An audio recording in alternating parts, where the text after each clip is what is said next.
It was certainly a disappointing end to the Orioles' 2023 season and a disappointing playoff performance.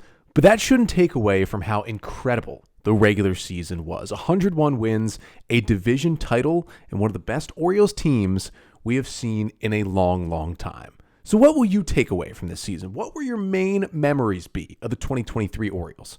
I'll tell you mine coming up on this episode of the Locked On Orioles podcast. You are Locked On Orioles, your daily Baltimore Orioles podcast. Part of the Locked On Podcast Network, your team every day.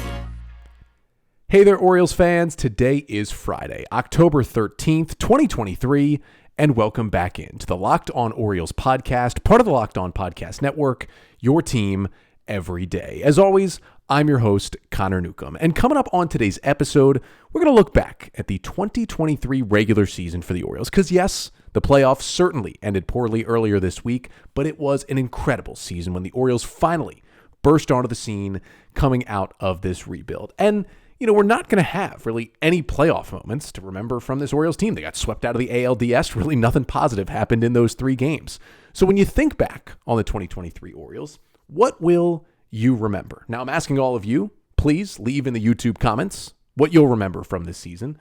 But, you know, usually on my game recap episodes, I give you the 5 things you need to know. Today, the 5 things we'll remember from the 2023 Orioles season. That's all coming up on this episode of the Locked On Orioles podcast. But first, just wanted to thank you all again for making Locked On Orioles your first podcast listen of the day. We're free and available on all podcast listening platforms, 5 days a week, still throughout November, basically, until we go back to 3 days a week in the off season. We got all the Orioles content coming to you. Make sure you subscribe, rate, and review wherever you listen. And of course, like, comment, and subscribe to the Locked On Orioles YouTube page, where next week we'll be doing a giveaway as a celebration of reaching 5,000 subscribers on YouTube. Thank you to the everydayers out there, everybody who's been with me throughout the season. It's been an incredible ride, but the podcast moves on, including today, where we're going to continue to do retrospectives on this season, and obviously we'll, grade out each player's performance from this year, and we'll talk a lot about the 2023 season until,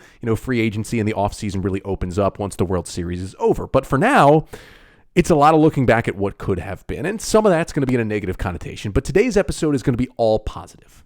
The 5 things we'll remember positively from the 2023 Orioles season. And yes, they're all going to be from the regular season because the postseason did not go well. But it's still a season where you won 101 games. You still won the division. A lot of incredible moments. So the first thing I will always think back to is that the Orioles during the season may have found not just one, but 2 aces. First one was Kyle Bradish. And this, for me, is one that I'll really always remember because I feel like I was one of the early passengers on the Kyle Bradish hype train. Once he got into the Orioles minor league system after the trade from the Angels, he just seemed different. That stuff was really good. The Orioles were hyping him up as well, and the Orioles were kind of putting him in the same conversation as Grayson Rodriguez and DL Hall when they talked about their own pitching prospects. And it turns out they were right, and he could be better. Bradish could be better than both of them. 30 starts this year for Kyle Bradish in 168 2/3 innings. He posted a 2.83 ERA. That was the 4th lowest of any qualified MLB starter. Bradish is almost certainly going to receive down-ballot AL Cy Young votes this year, a 3.27 FIP, 25% strikeout rate, above average, 7% walk rate, below average, a good 49% ground ball rate, which limited the home runs this year for Kyle Bradish, which were a problem at times last season. He developed a couple of elite pitches. I mean, that slider is one of the best sliders in all of baseball. It became his number 1 most used pitch this season. He found out that the curveball is really good too, and that although his 4-seam fastball isn't a great pitch, he really found the sinker that can be an option for him fastball-wise and just simply put it all together. A 2.77 ERA in the second half when the Orioles needed him most. He was fantastic and just an unbelievable year. And one of my bold predictions, hot takes at the beginning of the season, I can post the audio again. I've done it already on Twitter. I said that by the end of the 2023 season, we will see Kyle Bradish as the Orioles slam dunk opening day starter for 2024. I think we can all agree right now that unless the Orioles go out and make a ginormous starting pitching, either free agency or trade splash, Kyle Bradish is going to start opening day for the Orioles in 2024.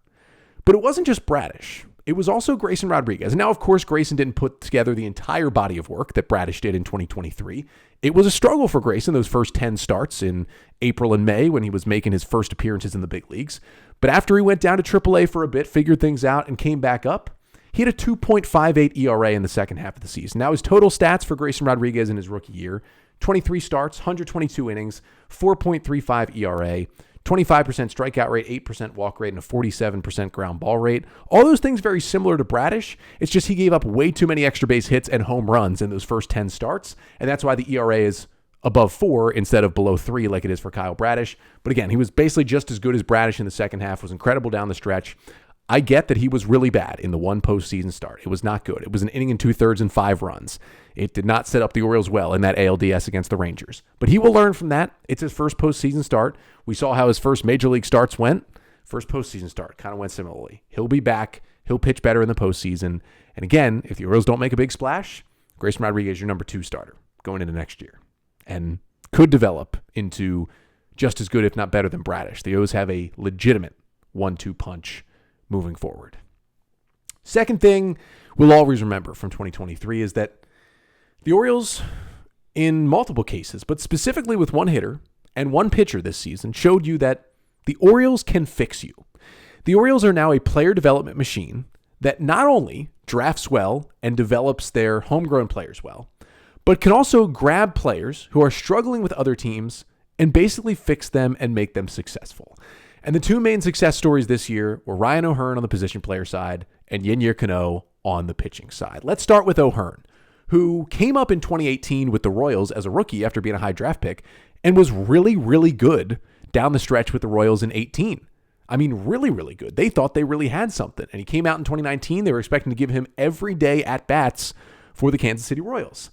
And then in 2019, he had 370 plate appearances, so not an everyday player, but a 68 WRC+. 2020, 64 WRC+. 2021, 250 plate appearances, 68 WRC+. 2022, playing time went down, just 145 plate appearances, 71 WRC+. He just was not good. And the Royals decided to DFA him this offseason. Now, you would get why they made the move. He was bad for 4 straight years. But for a team that was going to be as bad as the Royals were, struggling as much for offense as the Royals were, it's still a little surprising that they DFA'd him and just didn't let him, finish out those final couple of years with Kansas City and see if he could regain that 2018 form. But the Royals gave up on him, DFA'd him, and traded him to the Orioles for cash. And the O's played with his roster eligibility a little bit, and they kind of DFA'd him and kept him in the organization. And O'Hearn, despite a really good spring training, did not make the team out of camp. But after coming up for a little bit, going back down to AAA, and then finally came up for good in May, he was just outstanding. Ryan O'Hearn, in 368 plate appearances with the Orioles this year, hit .289 with a 322 on base and a .480 slugging, good for a 118 WRC+. He had 14 homers, had right around a 50% hard hit rate the entire year, which was top 10. Let me tell you that again. Ryan O'Hearn, top 10 in Major League Baseball in hard hit rate, which means he could even get better going into next year. Just an incredible find. And he ended up being even more important when Ryan Mountcastle went down. Mountcastle's struggling, then goes down. We found out it's vertigo. He misses months. You could pretty much pencil in Ryan O'Hearn, if there was a righty on the mound, into first base every single day and not miss a beat with the production he gave the Orioles in the middle of the season there with Mountcastle out. And even when Mountcastle was here, they were platooning for a little bit. They were getting both of them in the lineup at times. They were still getting O'Hearn in there because that's how good he was this season. And, we've read stories about, little changes, little tweaks with how he stands at the plate and how he holds the bat and, able to get the bat through the zone and hitting more balls the other way. And we get it. The Orioles certainly made their adjustments, but they also deployed him in good spots. They rarely let him face lefties. He had always been much better against righties, and he showed that when he got the chances this year for a good baseball team for the first time in his career. And O'Hearn, who has one more year before free agency, 2024 is his final arbitration year. He'll be a free agent after next season. I see no reason why the O's would move on from him. Yes, there could be, kind of a pile up there. You've got O'Hearn, you've got Mountcastle, you've got kind of Santander in that similar mold. You've got Heston Kjerstad now on the roster in that similar mold. You're going to have, a guy like Kobe Mayo knocking on the door on kind of a corner infielder, corner outfielder kind of spot. So I get that it's getting crowded, But with the production that O'Hearn showed and maintained all year, you got to bring him back. And I see him being a part of this Orioles lineup in 2024. What a find it was by the Orioles. And then on the pitching side, maybe an even more unbelievable turnaround. You could argue which one was better, but was Yennier Cano, who came over to the Orioles as one of the 4 pitchers that came from Minnesota in the Jorge Lopez trade at the deadline last year. And I've been very open about this. I was not a fan of the Jorge Lopez trade, but I think I've done a good job of explaining the differences that I felt between the Jorge Lopez trade and the Trey Mancini trade. The Jorge Lopez trade was, I get it, right? You have a reliever who's probably never going to be more valuable than this. Relievers are so volatile. And if you're able to get 4 pitching prospects, I get doing the trade. I didn't like what it said to the clubhouse that, hey, we're trading away our all-star closer when we're in the wild card race, but I understood the temptation of making that trade. I still, despite the fact that it looks like Seth Johnson and Chase McDermott could be really good, don't agree with the Trey Mancini trade. That was just a punch in the gut to the Orioles. But anyway, I get why they did the Jorge Lopez deal. And it has certainly worked out because Yennier Cano was kind of the afterthought of that trade, right? It was like Cade Povich, this is going to be one of your top pitching prospects. Then you get Juan Nunez and Juan Rojas, 2 really young guys, but who are really, really pitching well in rookie ball and guys you could mold and develop and bring up through your system to be impactful pitchers. And then there was this guy Cano, who was older in his late 20s, had good stuff, but just was walking everybody, both at AAA and at the big league level in limited time with the Twins. And you're just thinking, let's throw him in. Let's see if we can fix him. And we figured, they might. But then Cano got on the mound for the Orioles a couple times late in the year, and it was not good. And he finished in Major League Baseball last year between the Twins and the Orioles, 18 innings, 16 walks, and an 11.50 ERA. And you're looking at it like, okay, the Orioles tried it. He was the throw-in. It's okay if they DFA him. But as the offseason went on, and I had always kept this position that the Orioles probably aren't going to DFA Yennier Cano. A lot of people wanted it to be done last offseason to clear space for people. They thought, this guy's terrible. He's taking up a 40-man spot. But the O's had just traded for him, and they certainly saw something there, and they had never even gotten a chance to really work with him. They had to trade for him, just kind of put him in AAA, put him in the big leagues. They hadn't even had an all-season with Cano yet. And you could tell if Mike Elias is going to get a guy in a trade, he's going to want to have that at least one offseason with him. And so they did. They held on to him. They showed that they believed in him. And now Cano was, again, good in spring training, but did not make the team out of big league camp. There were some relievers who didn't end up being very good, who made the team over him, but the Orioles were struggling. In April, they needed arms. They bring up Cano. He ends up pitching in high leverage as soon as he comes up, and he was unbelievable. Now, his final season stats, he was used a lot. 72 2/3 innings for Cano this season, a 2.11 ERA, 58% ground ball rate, 23% strikeout rate, 5% walk rate for Yennier Cano. He did not allow a hit in his first 9 appearances out of the bullpen. He did not allow a run in his first 17 appearances out of the bullpen, and he did not issue a walk in his first 20 appearances out of the Orioles bullpen this season. He had his struggles a little bit in the second half in little patches, but generally, he was basically unhittable for about a month there, and then after that, made the All-Star team and was still a really good reliever for the rest of the season, and mostly filled in as the Orioles closer over the final month when Felix Bautista went out with the elbow injury. Just an incredible find. I don't know if the O's will trust him with the closer role from the get-go next season. I think they should upgrade that role. Cano more like 7th, 8th inning ground ball guy, I think is where he fits this team better, but he's going to be back in this bullpen next year. He's got a lot of team control left as well. Just another great find and great job to fix him by the Orioles player development staff, specifically now that they can do it at the major league level as well. But 3 more things that I'll remember from this season coming up next, including, I just mentioned him, Felix Bautista. Yes, he went down with injury and missed the final month and change.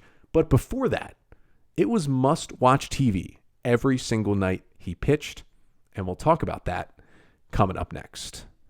But first, this episode of the Locked On Orioles podcast is brought to you by Sleeper.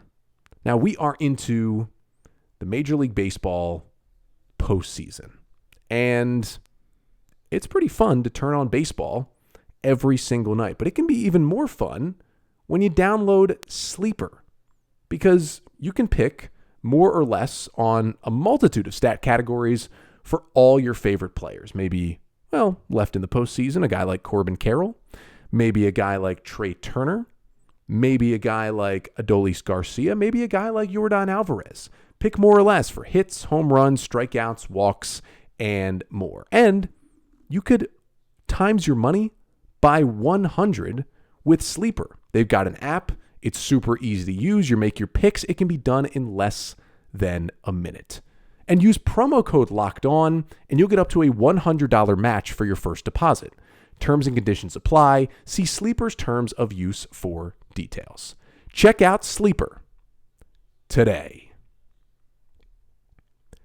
So we're taking a look back at the Orioles 2023 season. The 5 things I'll remember and will remember from this amazing 101-win division champion Orioles regular season. Talked about the O's may have found 2 aces in Grayson and Kyle Bradish, how they fixed 2 players and turned them into impact guys in Ryan O'Hearn and Yinyer Cano. Third thing we'll remember from this season is that Felix Bautista went the entire year being basically unhittable.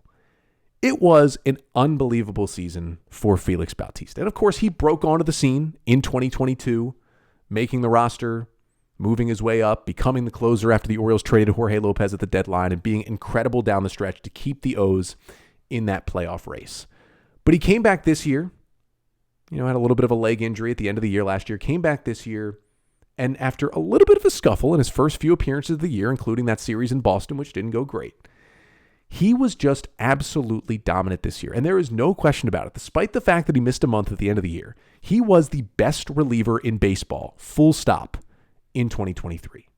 Felix Bautista threw 61 innings this year and had a 1.48 ERA. His 46% strikeout rate was on pace to be one of the 5 best strikeout seasons in the history of relievers in Major League Baseball. Earlier in the season, he was up around 50% and was on pace to actually break the record, Aroldis Chapman's old record at one point. Just an 11% walk rate to go with it, which is a little bit above average, but nothing crazy. And at times, teams couldn't hit him at all. In June and July, which is when he was at his best, and right in the middle there, went to his first All-Star game as one of the Orioles' 4 All-Stars this year.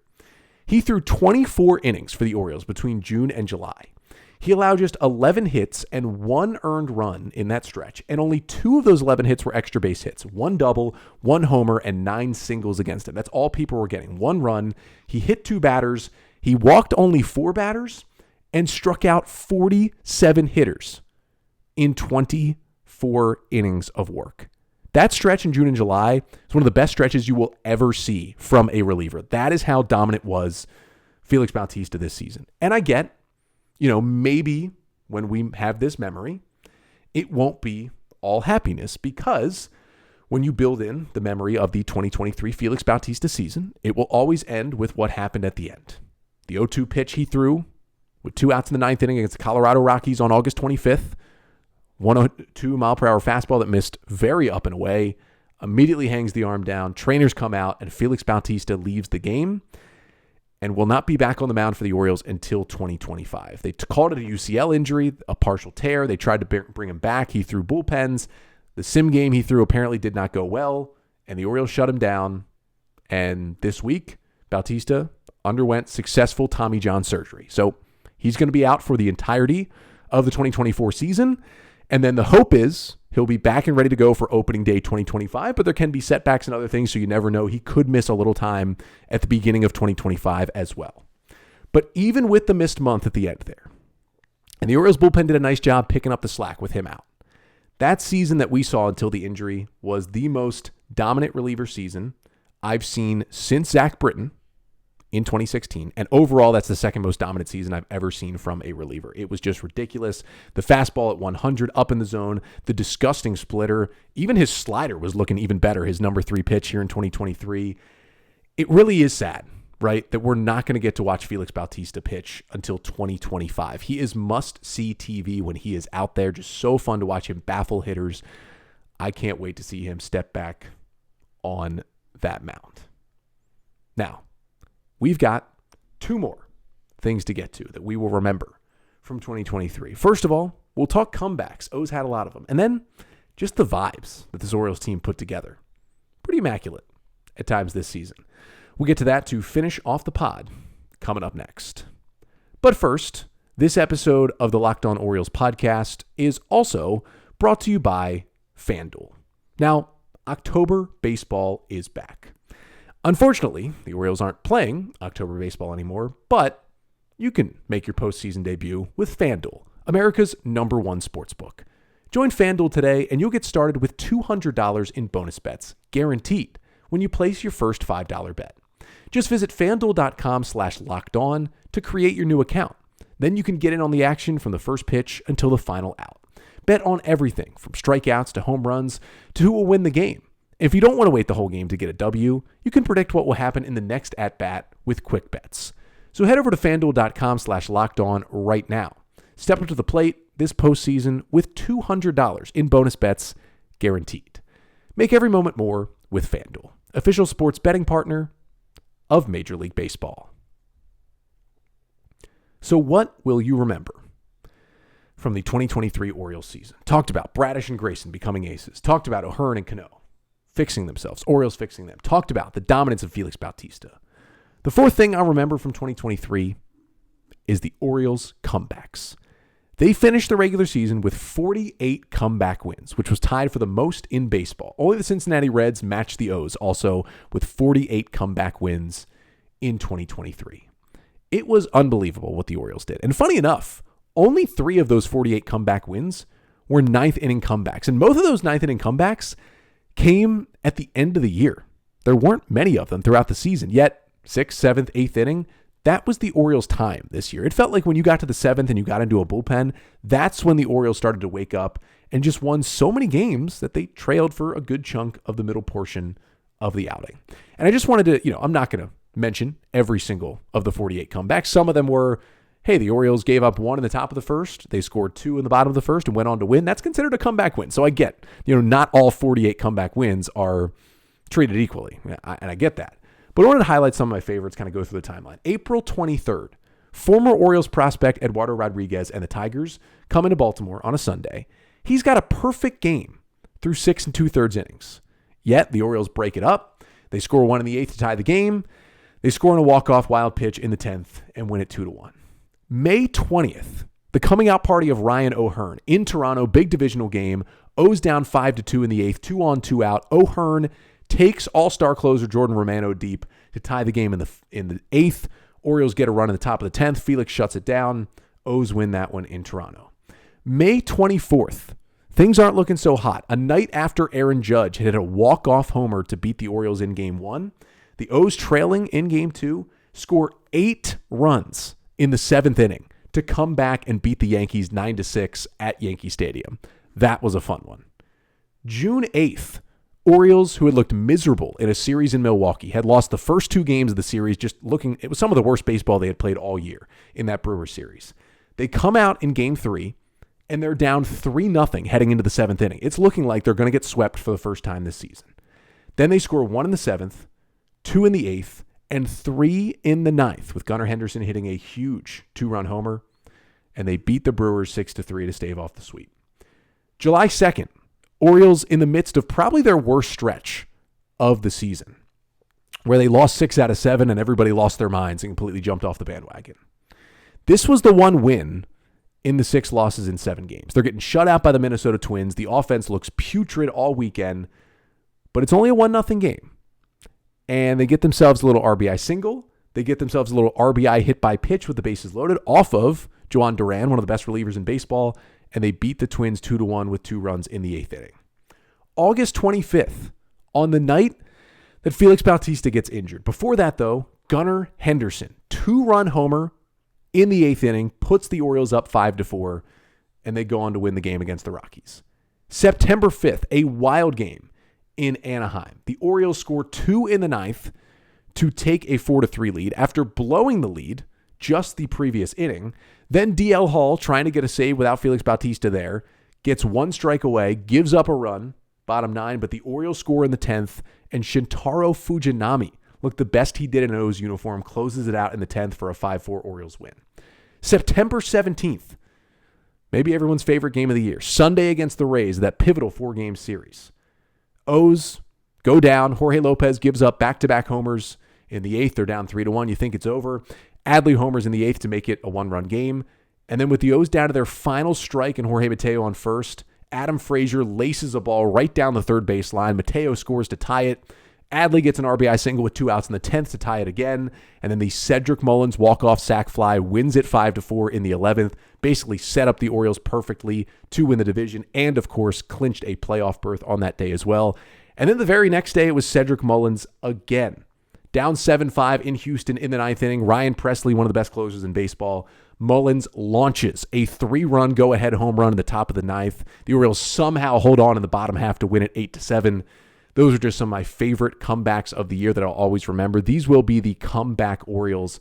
What a season it was. I mean, even in that playoff series when things were looking down, you never felt like the O's were really out of those games. You just felt like at some point they're going to rally like they did all season. Unfortunately, didn't do it in that ALDS, but did it throughout the regular season. And the fifth thing, not the final thing, but the fifth thing for this episode that we'll remember from the 2023 Orioles season, just the vibes of this team, right? The celebrations from the beginning, the water celebrations being born out of a water-themed performance that the Orioles did in their talent show in spring training, and, turning the faucet on at first base, and then Adley doing kind of the driving crooner a little bit. And then, you get the sprinkler at second base and at third base after doubles and triples, and you get the dong bong on the home runs in the dugout. And then all of a sudden the bird bath appears, and it's sold out in that section every single game with Mr. Splash spraying fans. You get guest splashers throughout the season. It was just awesome to see the Orioles put that together and have people come back to the yard for an AL East winning team. It was awesome. All the celebrations. And listen, this is a really young team. They seem to love each other, all be friends with each other. I mean, they came up through the system together, most of this team. The veterans who came in, their performances were to varying degrees, but Kyle Gibson kind of filled in that dad role of the pitching staff. Cole Irvin, didn't even spend the whole year with the big league club, but, was the guy who kind of helped implement the bird bath and, was doing great things in the Orioles community, as was Kyle Gibson. You have Aaron Hicks, who I've heard this from multiple different people. Hicks is like the guy in that clubhouse. That is one of the reasons why the Orioles brought him in May when Cedric went down and kept him the entire year. Now, he was certainly producing much better than he was as a Yankee, so that's one reason, but the Orioles young guys looked up to Aaron Hicks and loved having him in that clubhouse. James McCann was a huge guy for Adley to just have a more productive and just better backup catcher for Adley Rutschman than they had in 2022. Just a great mix of players on this team who came in and helped. Brandon Hyde bringing it all together. Just, the 2023 managers does not have the job of the 2003 manager. It's very, very different what you're asked to do, but a lot of it is cultivating a vibe, keeping things together in the clubhouse, and Brandon Hyde seemed to do an amazing job of that this season for the Orioles, and I think that really played a factor in this team going on and winning 100 games this year and winning the AL East. I mean, no one predicted this. I mean, most people predicted the Orioles to regress, win 70-ish games. I said it with my whole chest at the beginning of the season. I was asked for a prediction. I said the Orioles will do one game better. I didn't think they'd regress, but they went 83-79 last year. I said they'd go 84-78, and that was basically hopefully they can get the final wild card if they do that, but they may not make the postseason, because I was frustrated with the offseason, and we can still be frustrated with their last offseason, and we'll get into that as we preview this offseason.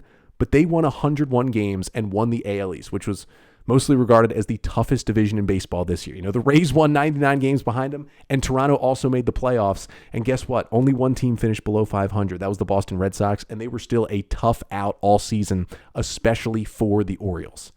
This was an unbelievable regular season. And of course, when you think about this season, it's all going to end with all the bad stuff that happened in the playoffs in the ALDS against the Rangers. I get it. But regular seasons are special too. There's a lot more memories in 162 games when you win 101 than in 3 losses in the postseason. Yes, do those count more? Of course they do. But those 162, it seemed like every single night something special happened for the Orioles, and just so many fond memories as we look back at 2023. Hopefully in the future, there's more playoff success to look back at, but in 2023, lot of awesome regular season moments. But that'll do it for today and this week on the podcast. Unfortunately, this was the week where we had to say goodbye to the Orioles 2023 season, but we don't say goodbye to the podcast. No. We'll be back on Monday. Going to be kind of an odd Monday show for the first time in a very long time. A Monday pod where we're not recapping the weekend games played by the Baltimore Orioles. But next week, we're going to start diving into a couple of things. Number one is what this offseason could look like for the Orioles. And number two is, let's look back at every single player's performance, give out some grades, talk about their seasons.